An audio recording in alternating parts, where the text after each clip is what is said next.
Hello everyone, Namaste, Hare Krishna. Welcome to Gita study session. So we are in the 13th chapter of Bhagavad Gita. This chapter is titled Kshetra Kshetrajna Vibhaga Yoga.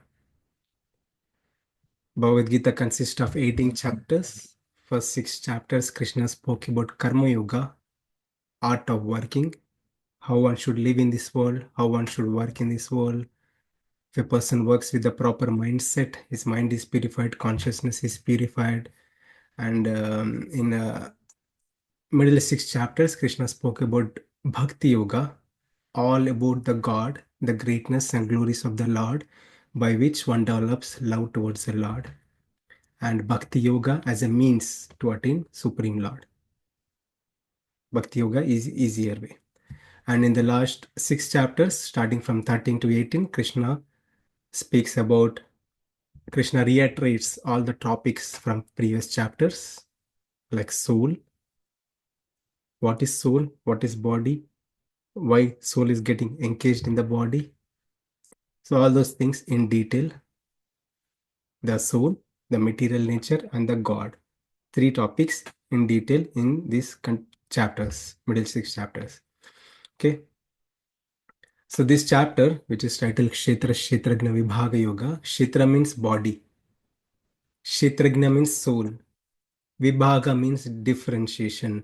So Krishna differentiates and explains that this body is different and soul is different. The body, along with mind, along with intelligence, it's a full set. Mind, body, mind, and everything is different, and the soul itself is different. Atma is different. Okay? So, in this chapter, the essence of this chapter, in few words, is the soul is Satchitananda. It has God-like nature. It is not God exactly, but it has a God-like nature. The soul is soul has a capability to attain a nature like God. Okay, but soul, because of the prakriti engagement in the bodies, sometimes human body, sometimes elephant body, is its consciousness is getting corrupted. Soul is pure in nature, but because of these bodily engagements, its consciousness is getting corrupted. Only the mind and intelligence is getting corrupted. Okay, and soul is different from the body and mind, and Krishna teaches us to understand this difference.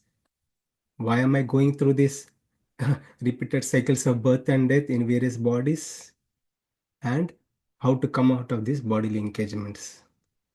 Okay, so who is the cause of these bodily engagements that is spoken in this chapter? Okay, so I'll give a high level overview of this chapter and we'll get into the verses for today. Okay, so this chapter begins with the questions of Arjuna. Krishna induces Arjuna to ask certain questions. Prakriti, Purusha, Kshetram, Kshetragnam, Gnanam, Gneyam. In simple words, so Krishna explains the Kshetra means body, this body. And Kshetragna is soul. So Krishna compares this body to be a land, a farm field, a cultivable land. Okay. So why Krishna use this word as a land? Because it is a place, it is a kshetra, it is a place to cultivate good qualities, good emotions, make use of this body to attain liberation. The human body is meant for that purpose. Okay, and knower of the body, kshetragna is the soul. Okay, soul is the owner of the body, knower of the body. Soul can make best use of the body, or soul could ruin the whole body and consciousness. It is up to the soul, Atma. So, and Krishna also says the another Kshetragna, along with body, there is a soul. In the body, there is a soul, and other than that, there is a super soul, the Paramatma, who resides in the heart of every living entity, and he is a owner and knower of all the bodies, everyone and everything. And Krishna says, I will explain. in detail the composition of the body. What is this body made of? This body is made of 24 elements. Soul is different. This is the body which includes uh, this knowledge acquiring senses. We have five knowledge acquiring senses, five working senses, and the mind, intelligence, false ego, and all is and elements. The elements like earth, water, fire, air, ether, and the associated sense organs, and all this is combined, fully combined to be a body which consists of 24 elements. And soul is still different. Okay, and the soul, when it gets a body, it experiences various life symptoms. Soul, when it gets a body, it experiences various life symptoms like such as desires, hatredness, happiness, distress, and so on and so on. Okay, and Krishna is saying we are souls, but we are not consciousness. We are not conscious of our true self. Yes, 100% of the time we feel that we are this body. We don't realize this, we are soul. So what is the cause? Krishna is saying you need to clean your kshetra. Your kshetra, so-called body and mind, has to be clean. When the mind is clean, consciousness is clean, then you can realize your true self. How to clean Krishna?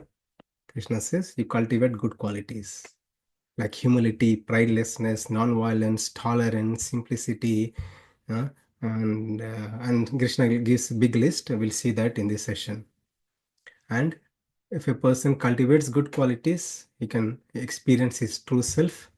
He can realize that he is not this body, his soul, different from this body. And Krishna also teaches about the nature of Bhagavan, the God, right? The super soul. The nature of God is he's all powerful and he can work, he can function without senses. In our conditioned state, we need a body to function. We need eyes to see. We need ears to listen.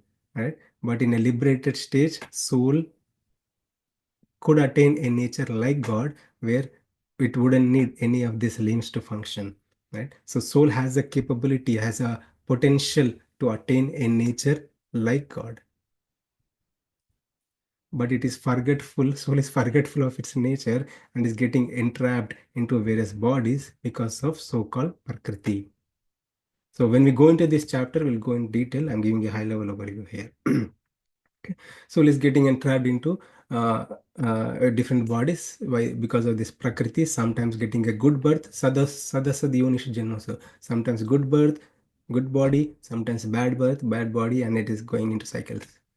Okay, and Krishna also says about one has to have a vision that the soul is different, body is different, and one has to clearly understand the cause of and engagements of the soul. Okay, so we'll move further. So we started this set of this shloka with various meanings. I'll quickly go over and we'll do the next set of shlokas.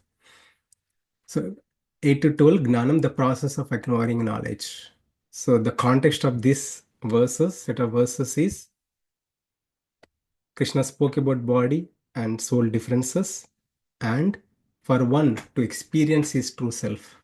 The soul to experience its true self, soul has to gain or cultivate some good qualities.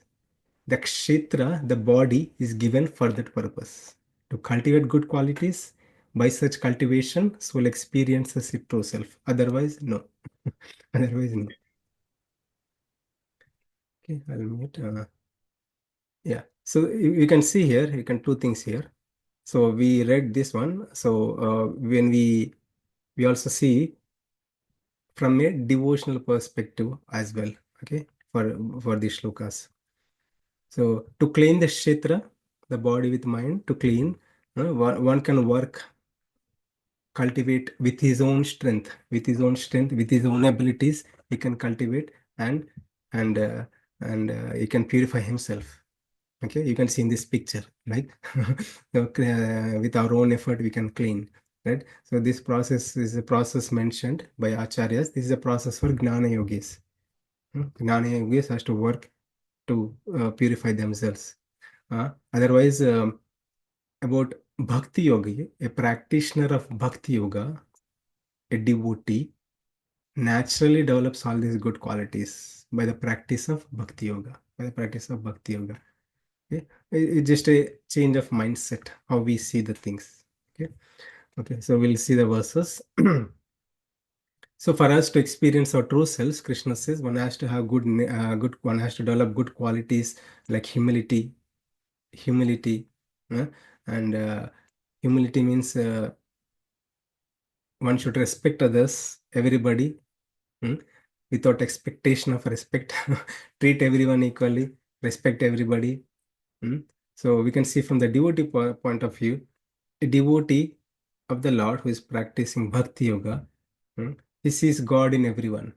He sees Supreme Lord in everyone, and he treats everyone equally. Treats everyone equally. Mm. And adambitvam, pridelessness, not to be anxious to be famous. Mm. So most of the time we put ourselves in center. I want to become great. I want to be, it's all I conscious, right? So, it is because we are attributing our success to our own self, right? If I play some tennis and I got a reward, I say like it's because of my own strength I attained it, and because of that nature we are becoming proud. So I took an example of a tennis, but it could apply to anything. Okay, so a devotee, he knows very well, he attributes to Krishna. He says Krishna is because of you I won this. When it is attributed to Krishna, then is naturally prideless. Okay, and non-violence. So we can see in this world, humans are becoming more and more non-violent by words, actions, or deeds, or whatever, uh, uh, and also putting everybody into distress. So one has to learn non-violent, like never hurt anybody, either by words, mind, or actions. So a devotee, we sense the perspective of a devotee loves everybody. He loves everybody. He never sees others as his enemies. He never sees others as his enemies. Even the enemies also he never sees as his enemies. Right? So Lord Rama had exemplified those qualities. Lord Rama. Sorry, I got disconnected. Maybe storm effect. Yes, Prabhu. Yeah. Okay, I think recording is already in progress. I'll continue. So there was a network outage, Wi-Fi outage. Sorry. So I'll continue. So where was I? Yeah, non-violence. So devotee doesn't, he will never ever put anybody in distress because he sees everybody as Krishna, sees God in everyone, everything, and never disrespects everyone, treats everybody equally. Okay, and tolerance. One should have good tolerance. One should have good tolerance. Um, oh, so why we become non-tolerant? Uh, because of our thought to action cycles, we are quick to react. We are quick to react, quick to give problems to others. So one has to increase the span of action to reaction cycles. So um, and also learn the forgiving is very important trait that one has to learn to forgive people. It gives a good peace of mind at least. Uh, So, so certain things happen in our life where we don't have any control over it. We consider as God's plan, and that way we can tolerate. And simplicity, straightforwardness. One has to be straightforward, not to be duplicitous. If a person having a purity in heart, then his words are pure, his actions are pure, and everything. And serving a bona fide guru, one has to learn from a proper guru and apply the practices that is serving. And because it's a guru's a teacher's message is like God message, it's Krishna is speaking through this person to me. That's how one should take. And saucham, one has to be clean. Clean is cleanliness is in like a bodily cleanliness, surrounding cleanliness, clean our body. If the body is clean, then we can make best use of this body, right? So even daily life, if we take bath on time and keep clean our surroundings clean, keep our surroundings clean, our body clean, then we can focus. At least focus will be good. That concentration, focus will be good. So that's why it's very important to be clean. And also, uh, how can we cultivate the cleanliness? As long as we think this is mine, there is no interest to clean it properly. But when we consider it as Krishna's, right? This home is Krishna's. This car is Krishna's. This car is Krishna's, right? So I'll keep it clean. Hmm? And this body belongs to the God. Right? So I'll keep my body clean and mind clean. Hmm? Um, so these are the different ways you can see from the devotee perspective. And steadiness, one has to have a determined, one has to be determined. um, Determined, we may have determination in various things. One may be determined to hurt others, injure others. The determination would vary according to individuals. Some people are determined to fight with others, some people are determined to be good. Some people are determined to bring God in the consciousness, practice devotional service, chanting the holy name. So these are the good things. There are different determination would vary, but the best thing is one should have good determination in practicing devotional services. Hmm? And Atma Vinigraha, control, mind control and sense control. So a Gnana Yogi may strive hard to control his mind, control his senses by his own effort.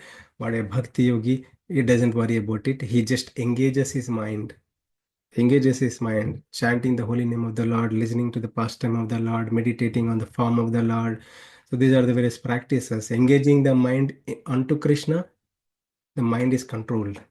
We don't have to strive hard to control this mind. We don't want to fight with the mind. Engage the mind, mind is controlled.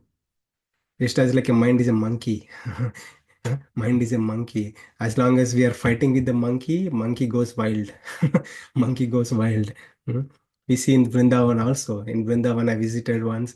There are so many monkeys, and they come and steal our things. It could be spectacles or a wallet. If you're throwing stones at them, they go wild. They go wild. So we don't want to fight with the monkeys. We want to make a friend with the monkeys. So the solution people say over there is like give a fruity.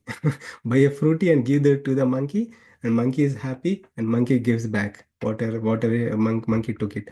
So that's why, so mind is compared to be a monkey. We don't want to fight with the monkey. We want to make a friend of this monkey mind.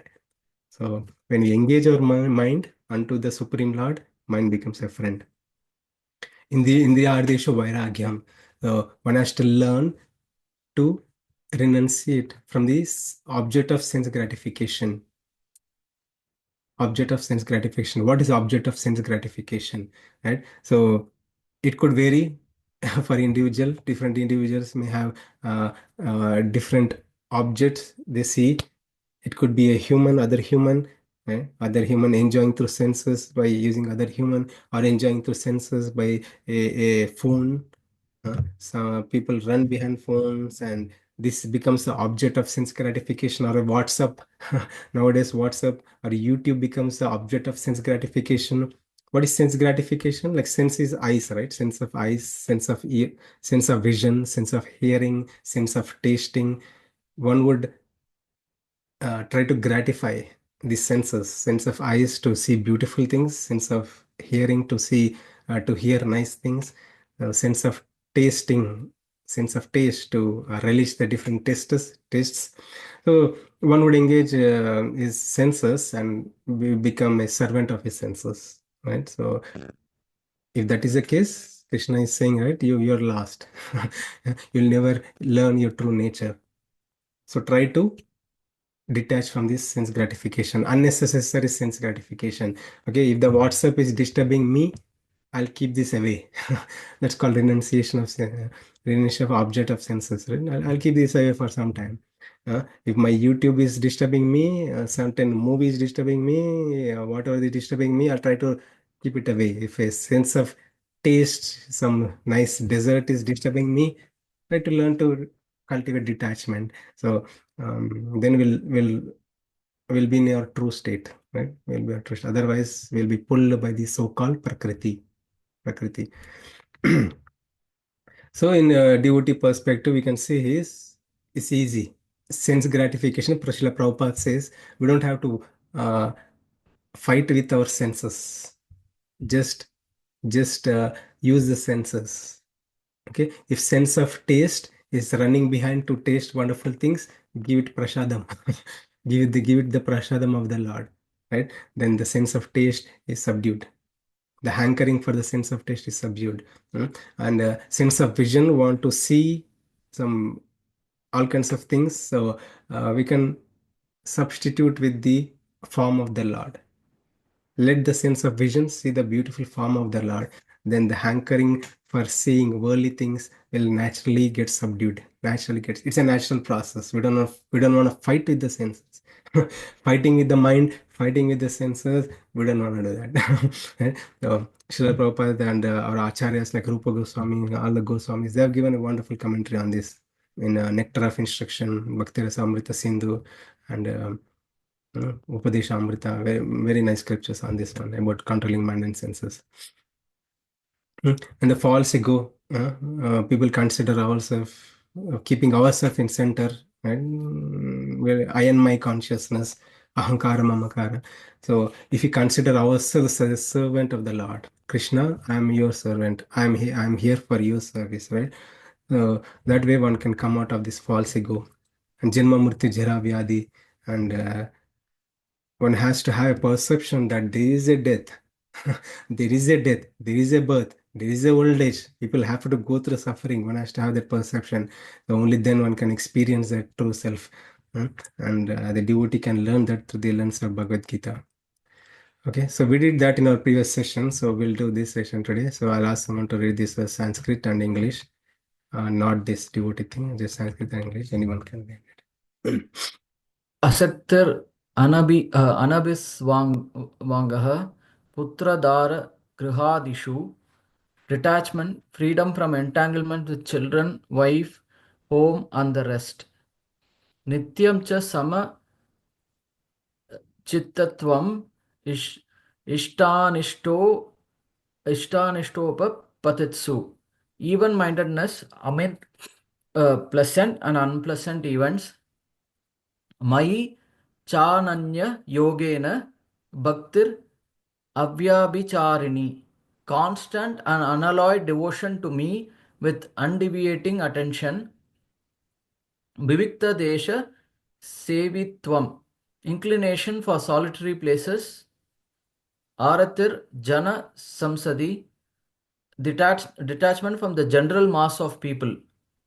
Adhyatma jnana nityatvam. Accepting the importance of self-realization. Tattva jnanartha darshanam. Philosophical search for the absolute truth. Thank you, Prabhu. So this Krishna gives another list.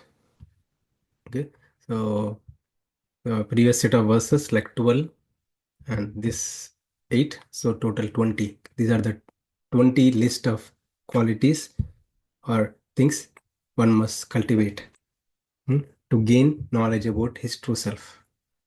Okay, so this the first one is asakti, detachment, freedom from entanglement with wife, children, home, and rest. What Krishna is saying is Krishna is saying to renounce our family members, renounce our home, become a sannyasi. No, no, no. Arjuna was that in that condition in the first chapter. Arjuna want to run away from the battlefield. He doesn't want to fight. He doesn't want to do his duty. That was his mindset. But Krishna has spoke so much, so many chapters, up to 13th chapter. And here in the 13th chapter is Krishna saying, no, one has to renounce, get freedom from the entanglement. Krishna is saying like to renounce. No, it is not about renunciation, but at the same time accept it in the spirit of renunciation, right? So that means I'll explain. So there are two meanings. So one should not get excessively attached. Hmm? Everybody has family, children, wife, home, or any possessions. These are all possessions, right? Who gave this to us? Who gave this to us? We have no idea. We are born to a father. We are born to a mother. We have no idea. We are forced to born to a father. We are forced to born to a mother, and we happen to see our friends, relatives, or siblings, and everybody. Uh, we never had a choice. We never had a choice. And but when we got everything, father, mother, relatives, everything, right? And the possessions, like we acquire possessions, soul naturally gets attached to it. Soul naturally gets attached to it. There's nothing wrong. It's a natural quality. We get attached to our children, attached to family members. There is nothing wrong in attachment. Nothing wrong in attachment, right? It's a naturally this will happen. It's a natural quality of human being. Hmm? But one must not have excessive attachment. So we can see an example of Duryodhana. Dhritarashtra was a blind, but he was mentally, physically blind, but he was mentally blind because of his excessive attachment towards his son Duryodhana. So whatever Duryodhana is doing, whatever he wants to do, he never forced him. He never stopped him. He warned him, but he never made him to take back and made he never strive to make him a good person. He let him go, right? So that because of his excessive attachment. Mm. Uh, so in this world also we'll see like some parents with the children, they have so much excessive attachment and they love their kids so much so that they ruin their kids. They ruin their kids. Excessive love to ruin the kids is also not good. So one has to thoroughly discipline the children as much needed. And one has to, it's a God-given family we got, God-given house, God-given things. If a person sees from that perspective, hmm, right? I was born to a mother, I was born to a father, right? So it's Krishna's arrangement. I'll respect them, I'll love them, and I'll serve them as a service to the God, right? I'll have a children, I serve them as a service to the Lord. I have a mother, I serve her as a service to the Lord. So that way, I'm not excessively attached. I'm doing my duty and be in this world, be untouched by this world. That is a goal, right? Be in this world, being untouched by this world, right? So, so Krishna also gives example as a lotus leaf. Lotus leaf lives in this world, but it is untouched by this world, right? So one should not get carried away by whatever the things in this world. Okay, next, Nityam sa samachittatvam. So even-mindedness and pleasant, amid pleasant and unpleasant events. Mhm. And that is hard, right? That is really hard. Pleasant, unpleasant events happen every day to everybody, every time. Mhm. So one must have the expectation that there is a misery in this world. Okay. Dukhalayam ashashvatam. Krishna also says in 8th chapter, Dukhalayam ashashvatam. We are in this world. We are not in the spiritual world where life is so nice. No. The place we are in is called Dukhalayam, a place of misery. A place of misery. So expect misery in the place we are in. When you set the expectations, no problem. Right? So um, set expectations, be ready. Be ready. So example, so when there is a heavy snow, heavy storm, we set expectations. Yes, the day gonna be very bad, right? So how can I be ready? I'll put some salt on the road and I'll try to cover my car and make sure my car is good, right? So uh, whatever we can do from our side, we can do, and then we'll not really disturb by anything. Right? So when we expect when we level set ourselves with the problems, like level set ourselves with the expectation of the problems, the place is Dukkalayam. Of course, there will be a Dukkha only. What else we'll get here? So when we fixate ourselves with that mindset, then we'll be undisturbed. Undisturbed, right? So when things will happen, how can we be undisturbed? Huh? So People get carried away. Pleasant situations, no problem. Life is so happy, no problem, right? Unpleasant situations is what we have to work towards, right? Uh, Only simple way, or acharyas or all the Goswamis have said that consider as a Krishna's plan. When we have no control, consider as Krishna's plan and tolerate the situation, and that is the only way we can have even mindedness. Will be neutral, not truly disturbed, so much disturbed. Okay, and there's a beautiful verse. Krishna says, "Mai chananyogena bhakti avyabhicharini." One has to have constant, unalloyed devotion towards the Lord. Ananya Bhakti. Ananya Bhakti. Krishna is saying Ananya Bhakti here again. Throughout Bhagavad Gita, we'll see one word in common. That is Ananya Bhakti. Unalloyed devotion, pure devotion. Unto whom? Krishna alone. Avyabhicharini. Vyabhicharini means Vyabhichari. Vyabhichari means a person has a love towards many things. Hmm? So many things or many people. It could be many people or many things, right? It's spread to many people, right? So avyabhicharini is like towards one. That's it, one, right? The love towards one. Krishna is saying that love has to be towards Krishna alone, Krishna alone, the God alone, nothing else, right? So Maicha Ananya Yogena, if a person has the Ananya Bhakti, true Bhakti towards the Lord, one can experience his true self. One is not pulled by the so-called Prakriti. The Prakriti consists of three modes, Sattva, Raja, Tamo, Guna. We'll see in the 14th chapter, Krishna, a very beautiful chapter, right? We are always pulled and propelled by the so-called Prakriti. But if a person is devoted to the Lord, has his constant unalloyed devotion unto the Lord, the influence of Prakriti will not exist. Okay, so we so many examples we can see in the scriptures like Prahlada, right? The great devotee of the Lord. He has the Ananya Bhakti. He was always thinking about the Lord, meditating on the Lord. huh? He had difficulties. Even though he was a great devotee of the Lord, he has difficulties, but he was undisturbed by difficulties. Simple, simple, right? Undisturbed by the difficulties. When we have that love towards the Lord, situations happen, we remain undisturbed. So the devotee always in Krishna consciousness by chanting the holy name, meditating on the pastimes of the Lord, meditating the form of the Lord. So that way he can engage himself in Ananya Bhakti. Ananya Bhakti. So 17. So Krishna says, Vivikta Desha Sevitvam. So inclination for a solitary places. Inclination for a solitary places. The place where there is no disturbance. So that means uh, uh, people in general in this world we see mm, the life is so good, all riches, all good family members and everything, everything is going well. uh, uh, they don't they may or may not think about coming out of that happiness. Happiness, because when things are going nicely, but when there is a uncertainty, adversity, right? So then the soul starts thinking about what is going on, right? He wants to have a isolated place, a separate room, or go to a place.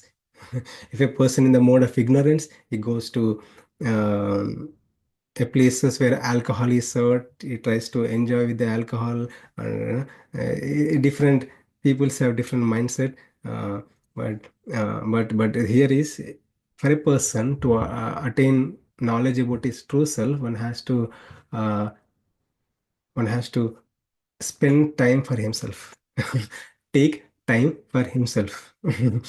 We give time for everybody, but we don't give time for ourselves. It is very important. We give time to ourselves.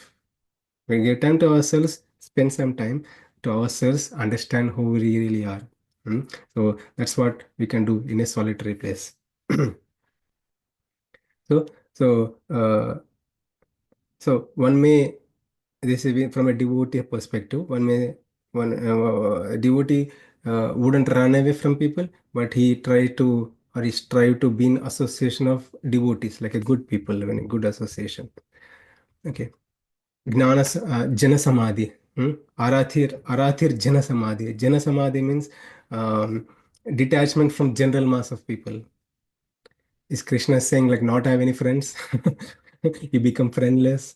and you become don't have any relatives, no friends, no attachment or anything. What Krishna is saying here, um, it's about association. It's association. It's very important whom we associate with, whom we associate, what kind of people we associate with. Mm. If a person, he may be a good person, but when we put him into a group of criminals, group of criminals, right? This person is guaranteed to become a criminal, right? Guaranteed. Because there will be exchange of thoughts, exchange of emotions when we associate with people, and the mind and consciousness will get corrupted. Mm. Even we see in the kids also, in small kids, they may be good, but because of association with other kids, they learn all kinds of habits, all kinds of things, right? So we sometimes we ourselves wonder I'm not teaching him, where is this child learning all this from? Suddenly child use some bad words or everything. Where is this child learning from? Because of association. Because the thoughts transfer from one person to other person. The emotions transfer from one person to other person. Uh, so it's very important what kind of people you associate with. So that's what Krishna is saying. One has to try to detach from worldly people who are not helpful in our spiritual practices. Are not helpful in our spiritual practices. It's very important. Otherwise, if we are keep on engaging ourselves into unnecessary activities, then it's hard for us to come out, right? So, from a devotee perspective, Krishna, we can see here by Acharya's explanation. So, one has to, or a devotee attaches himself to the Krishna's devotees. He doesn't detach from the people, but he attaches himself to the devotees of Krishna. Then he learns good things about the God, hmm, how to live a life. He himself learns from others many things, right? That way. Adhyatma Gnana Nityatvam, accepting the importance of self-realization, accepting the importance of self-realization. So we are all attending Bhagavad Gita. So very much we are inclined towards this for sure, that we want to know the truth. Right? We want to know the truth. We want to know the absolute truth. We want to gain the knowledge, gain the knowledge about how to break this cycle of birth and death. And that is the whole purpose we are learning Bhagavad Gita. So one has to, Krishna is saying here, if a person want to learn, gain knowledge about his true self, one has to accept the fact that uh, his existence and importance of self-realization. One has to work towards importance of self-realization. If a person is not interested in self-realization or God realization, is totally lost. Is totally lost. Hmm? So devotee here goal has a goal to attain the love of Godhead. When a person is, my goal is to develop the love of Godhead. So that also means one develops knowledge, shows importance to self-realization. Tattva Gnanartha Darshanam, philosophical search for absolute truth. Absolute truth. Understanding our nature, what is this Prakriti, what is this soul, who is this God? Who is this God? Mm, How am I different from the God? How can I attain a nature like a deathlessness? A soul in this conditioned state is always always having suffering problems, right? How to come out of this and how to attain a state of the Supreme Lord, and serve the Supreme Lord, right? Search for absolute truth, right? So there is in search, a devotee in search of Krishna and attain Krishna. So this is a 20 list of qualities one must cultivate. So if a person cultivates all these things, and he can maintain a purity in consciousness. The kshetra, the purpose is the kshetra needs to be cleaned, right? Kshetra in the sense the body and mind and consciousness, which is getting contaminated from many lifetimes. We all know our levels of humility, our levels of tolerance, our levels of forgiveness. So it's very important to work towards it. When we practice bhakti yoga, one would naturally develop good qualities, and and purifies his kshetra. Kshetra. The whole purpose of this Krishna teaching is one has to purify kshetra. Okay, so Krishna is saying all is I declare to be knowledge, rest and all or anything besides this 20 list is all ignorance, like wouldn't help the soul. Wouldn't help the soul. Only this list will help the soul. Okay, so I'll ask someone to read this, another set of verse. ज्ञेयं यत्तत् प्रवक्ष्यामि यच् ज्ञात्वामृतम् अश्नुते अनादिमत् परं ब्रह्म न सत् तन् नासत् उच्यते. I shall now explain the knowable, knowing which you will taste the eternal. Brahman, the spirit, beginningless and subordinate to me, lies beyond the cause and effect of this material world. Thank you, Baba. So I didn't have a story this today. Maybe next time I'll have a story. I want to complete these verses as many as possible. But anyway, so now the subject matter is changed. Okay, so what Krishna spoke about the body, about the soul, the composition of the body, what it is made of, hmm, and how a soul experiences its life symptoms, happiness, distress, and all those things, right? And the soul has to work to clean the kshetra, that is body and mind. The mind is purified, consciousness is purified, then soul can experience its true self. Otherwise, soul is getting lost. Soul is entrapping himself into these cycles of birth and death. Okay, and now Krishna further explains that he's going to teach another knowledge, another topic. So this is a new topic. So this topic about himself, about himself. Krishna is going to talk about himself, the nature of the absolute truth, the God, the nature of absolute truth, the God. Hmm? Eh, that way, person will gain knowledge about himself, about the soul, about the God, and finally, in the set of verses, Krishna says, "You can attain a nature like me. You can attain a nature like me. You can become like me, right? Like me. But you are lost to yourself. Come out of this. That is the essence. Okay." So to understand next set of verses, we'll try to see this analogy. Okay, so this set of verses, it's called Gneyam. Krishna talks about the absolute truth, Paramatma, and the phrases are quite complicated. Okay, these are the phrases from Upanishads, quite complicated. So we'll understand with this analogy. We'll understand it. So if a person is in India, he has no idea about a place called USA. He has no idea.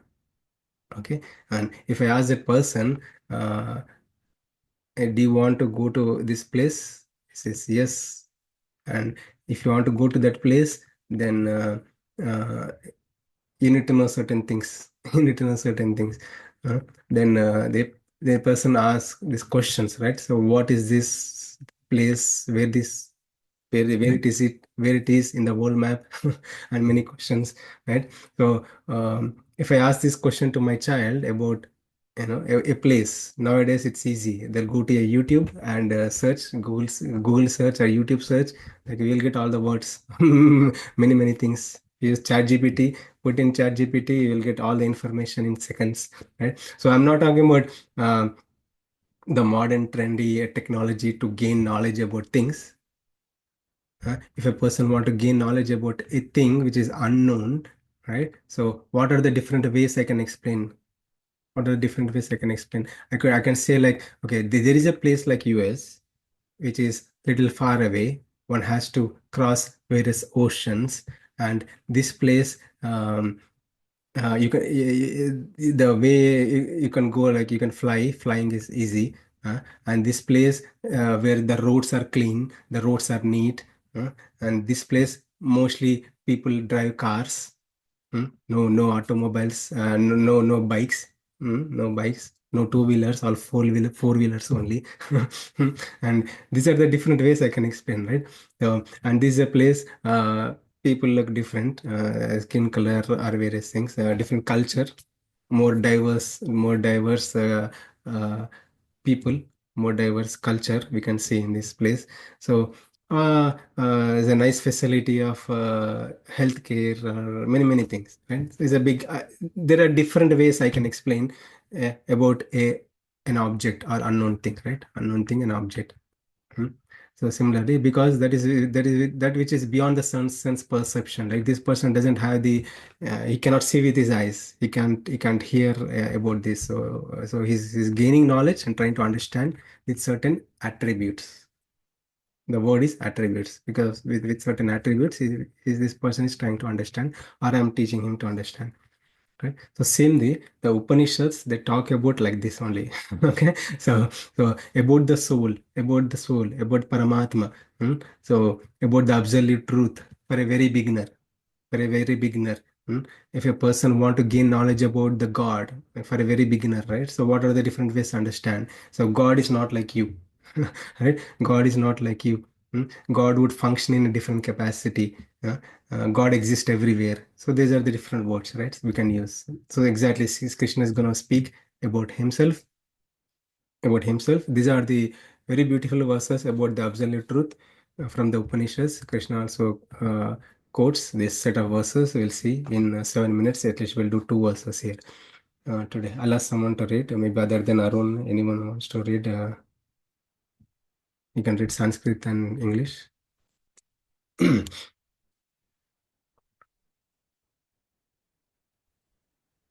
Arun only reading. Okay, go ahead, bro. Sarvatah pani padam tat. Everywhere are his hands and legs. Sarvato shiro mukham. Everywhere are his eyes, heads, and faces. Sarvatah Shrutimal Loke. Everywhere are his ears. Sarvam Avritya Tishtati. Tishtati, he is all pervading. Sarvendriya Gunabhasam, he is the source of all senses. Sarvendriya Vivarjitam Yat, he is devoid of material senses. Asaktam Sarvabrik Chaiva, he is unattached, though is the maintainer of all. Nirgunam Guna Bhoktar Cha, he is the master of modes, yet transcendental to them. Thank you, bro. So Krishna is speaking about himself for a very beginner. Okay, so the one who has no knowledge about Paramatma.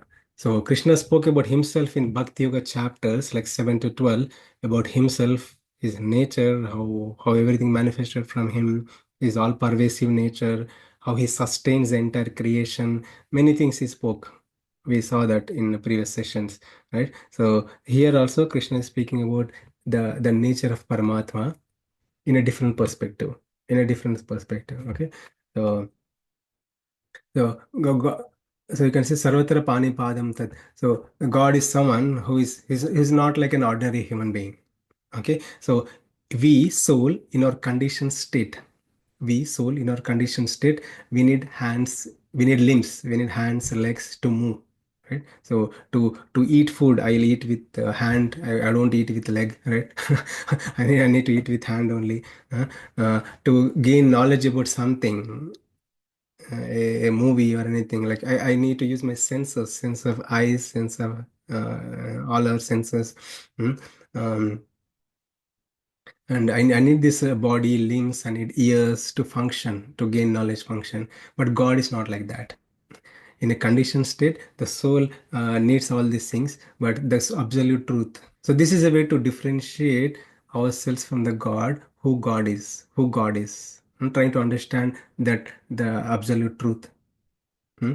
With the nature of us, our nature versus nature of God, right? So God is not like us. God doesn't need say hand legs and everything. So if he can move by his own sweet will. He's present in everyone and everywhere. Hmm? We can see in the when during the when Krishna was present, like many people have seen Krishna in many places, different places. He was present simultaneously. When he did Rasa Leela, so he expanded himself into many forms. Like same Krishna, many forms. Mm. And likewise, so Krishna, God is someone who doesn't need the limbs to function.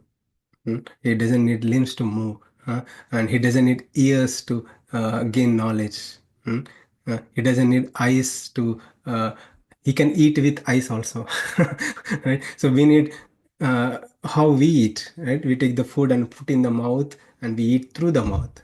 We don't eat through the eyes, right?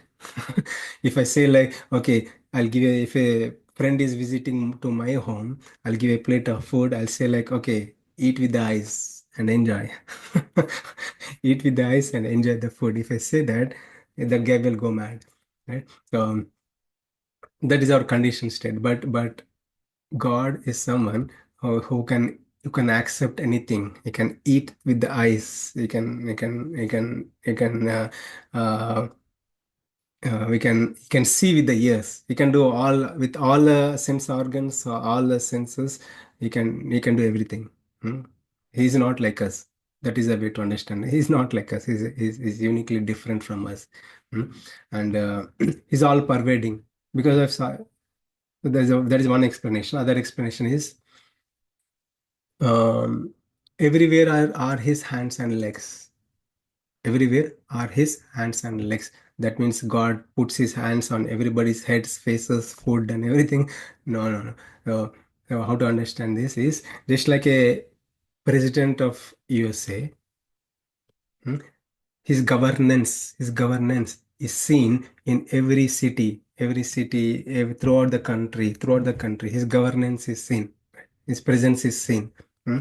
He implements a rule. He makes an executive order. He puts an executive order. So this has to happen. So that is happening in every place and places. So his presence is seen. He's not physically present, but his presence is seen. Right? So that is an example. The same way, God, God may not be physically present in everywhere, but His presence is seen everywhere. Okay, so that's why that is a way. So He can gain knowledge about everything. Okay, so there is a way to understand that God is different from us. God is different from us. God is different from us, and we can attain a nature like that. So we can attain a nature like that in the liberated stage. In the liberated stage. Okay, so. Give me 2 more minutes. I'll complete this sloka also. So, Sarvendriya Gunabhasham. He's a source of all senses and he's devoid of senses. You can see contradictory. He's a source of all senses, he's devoid of material senses. So, first of all, he doesn't need a senses to function. He doesn't need a senses to function. And he is called Rishikesha. He makes the senses to function. Hmm. He is the one who creates everything. He's the one who sustains everything, but he's unattached. Unattached. His nature is not changed because of his doing these activities. So these are the different ways to understand. He's a master of modes, yet transcendental to nature. He is a lord of Prakriti, the material nature, which influences humans in different ways. Satvaguna, Rajaguna, Tamaguna. uh, we are pulled and propelled by this Prakriti. God is also in the Prakriti, uh, in this nature, but his nature is not changed. Prakriti has no influence on the God. Okay, so these are the different ways you can understand that the absolute truth is different from us. He's so superior to us. So superior to us, he is different from us. Okay, so you'll see like this nice thematic verses and up to 19. So we'll do that in our next session. Okay, I'm sure I'll have a story next time for sure. Thank you all for attending the session today. If you have any questions, thoughts, sharings, we can take now. Thank you. Hare Krishna.